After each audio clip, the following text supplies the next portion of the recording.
ఇప్పుడు కొత్తగా సోషల్ మీడియాలో ఏం చెప్తున్నారు, యేసుక్రీస్తు వారు దేవునికి పుట్టలేదు, ఆయన దేవుడు ఎలాగైతే ఉన్నవాడో ఈయన కూడా అలాగే ఉన్నవాడు అంటున్నారు. పుట్టలేదు అంటున్నారు కదా. ఇక్కడ ఇంకో విషయం చెప్తారు, తండ్రి పోలికలే పిల్లలకు వస్తాయి అన్నప్పుడు వేరే జీన్స్ మనలోకి రావడానికి అవకాశమే లేనప్పుడు దేవునికి యేసుక్రీస్తు వారికి సంబంధం లేకపోతే దేవుని యొక్క స్వరూపం యేసుక్రీస్తు వారికి ఎలా వస్తుంది ఆలోచించండి. ఫిలిప్పీలకు రాసిన పత్రిక 2వ అధ్యాయం 6వ వచనం, ఆయన దేవుని స్వరూపం గలవాడయుండి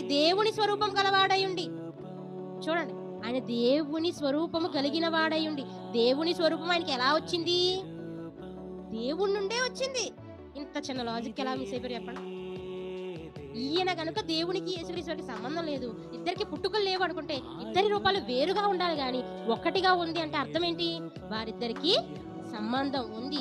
ఆ సంబంధం ఏంటని లేఖనాలు అడిగితే ఏం చెప్తుంది? తండ్రి కుమారుల సంబంధం. యోహాను సువార్త 5వ అధ్యాయం 18వ వచనం చదువుదామండి.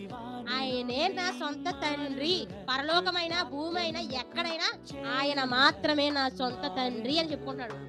అందుకే దేవుడు అసలు మానవ ఈ బంధాలను సంబంధాలను ఎందుకు పెట్టాడో తెలుసా? ఇప్పుడు ఈ యొక్క బంధాన్ని పెట్టింది ఆయన సంబంధం మనకు తెలియాలని, ఆయన యొక్క ప్రేమ, దయ, ఈ యొక్క వాత్సల్యం ఇవన్నీ తెలియాలి కాబట్టి రక్త సంబంధాన్ని పెట్టాడు. ఎందుకంటే ఇప్పుడు నువ్వు ఇద్దరిని కలిపేది ఏంటి? రక్త సంబంధం. ఒక తండ్రిని బిడ్డని కలిపేది ఏంటి? ఈయన రక్త సంబంధమే కదా. అలానే ఆ పరలోకపు తండ్రిని నిన్ను కలిపేది ఏంటంటే ఆత్మ. ఆ ఆత్మ సంబంధాన్ని తెలుసుకోవాలని ఈ భూమి మీద రక్త సంబంధాన్ని పెట్టాడు. ఇది పక్కకు పెట్టేసి మనకి ఇది అర్థమైతే, లోకంగా ఈ జనరల్గా ఇది అర్థమైతే తండ్రుల పోలికలే పిల్లలకు వస్తాయి అన్నది అర్థమైతే ఆ తండ్రి పోలికే యేసుక్రీస్తు వారికి వచ్చింది అని చెప్పొచ్చు.